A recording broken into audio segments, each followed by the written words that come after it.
সকালের ব্রেকফাস্ট কিংবা রাতের ডিনারের জন্য বানিয়ে ফেলুন প্রোটিন সমৃদ্ধ এই ধোসা, যেটা বানাবার জন্য কোনো রকম আগের থেকে প্রিপারেশনের দরকার নেই। আর আমরা এখানে কোনো রকম চালেরও ব্যবহার করব না, শুধু বানাবো ডাল দিয়ে, যেটা হবে একদম মুচমুচে ধোসা, নামমাত্র তেল দিয়ে। তাহলে চলুন বানিয়ে ফেলি প্রোটিন সমৃদ্ধ ধোসা, যেখানে কোনো রকম আমরা খাবার সোডা বা অন্য কোনো কিছুই ব্যবহার করব না ফার্মেন্টেশনের জন্য।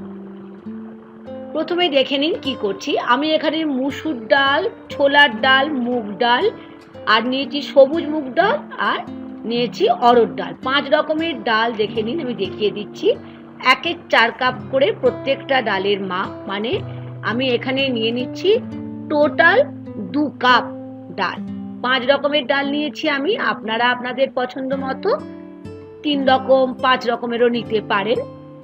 তাহলে প্রথমেই যেটা করছি, ডালটাকে বেশ ভালো করে আমি জল দিয়ে বার কয়েক অবশ্যই জলটা চেঞ্জ করে নিতে হবে, কারণ ডালের মধ্যে অনেক তো ডাস্ট আমার থাকে।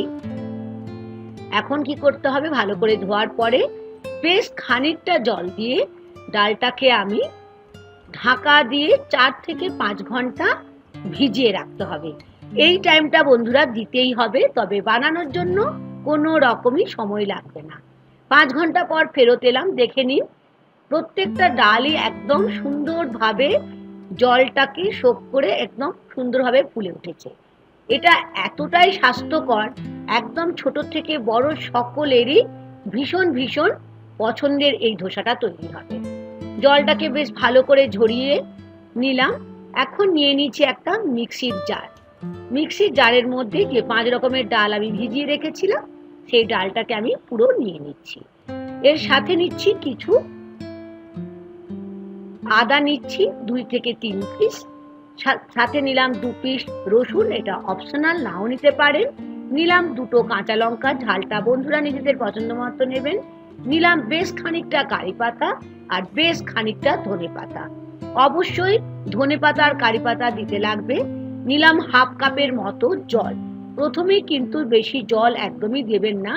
দেখুন আমি এরকম ভাবে পেস্ট বানিয়ে নিলাম, দেখেই বুঝতে পারছেন আমার একদম সুন্দর, একদম একটা মোলায়েম নরম ধোসার ব্যাটার তৈরি হয়ে গেছে।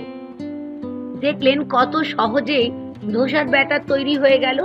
আমি কিন্তু এখানে কোনো রকম চালের ব্যবহার করছি না। একটা জায়গা নিয়েছি, জায়গাটার মধ্যে যে 5 রকমের ডাল দিয়ে ধোসার ব্যাটার বানালাম সেটা আমি নিয়ে নিচ্ছি। আমি এর আগে শুধু মুসুরির ডালের ধোসাও আপনাদের সঙ্গে শেয়ার করেছি, সুজির ধোসাও করেছি, তবে এটা সম্পূর্ণ অন্যরকম। নিয়ে নিলাম 1 কাপের মতো জল, যে মিক্সির জারের মধ্যে ডালটা বেটেছিলাম তার মধ্যেই নিয়ে নিলাম। তার কারণ তার মধ্যে তো খানিকটা ডাল লেগেছিল, সেই জল দিয়ে পরিষ্কার করে আমি জলটা ব্যাটারের মধ্যে নিয়ে নিলাম। এখন যে কাজটা করতে হবে, খুব ভালোভাবে জলের সঙ্গে আমাদের এই ব্যাটার যেটা বানিয়েছি ভালো করে একটু সময় নিয়ে মিশিয়ে নিতে হবে। নিয়ে নিলাম স্বাদ অনুযায়ী লবণ, আমি এখানে 1 চামচের মতো লবণ নিয়েছি। লবণ নিয়ে আবারও বেশ ভালো করে মিশিয়ে নিতে হবে। দেখেই বুঝতে পারছেন আমাদের ব্যাটার একদম স্মুথ ব্যাটার তৈরি হচ্ছে। যদি দেখেন ভালো করে বাটা হয়নি, তাহলে আবারও একটু জল দিয়ে বেটে নিতে হবে। তবে আমার হাফ কাপের থেকে একটু বেশি জল নিয়েছিলাম, সুন্দর এতে বাটা হয়ে গেছে। বসিয়ে দিলাম গ্যাস স্টোভ জ্বালিয়ে একটা ননস্টিকের তাওয়া। ধোসা ননস্টিকের তাওয়াতেই করবেন। অল্প তেল দিয়ে প্রথমেই যেটা তাওয়াটাকে আমি গ্রিস করে নিচ্ছি। দেখেই বুঝতে পারছেন কত ইজি, কোনো রকম ফার্মেন্টেশনের দরকার নেই, কোনো রকম খাবার সোডা বা ইনো ব্যবহার করছি না। ভালো করে এখন মিশিয়ে নিয়ে একটা বড় চামচের 1 থেকে 1.5 চামচের মতো নিয়ে নিচ্ছি।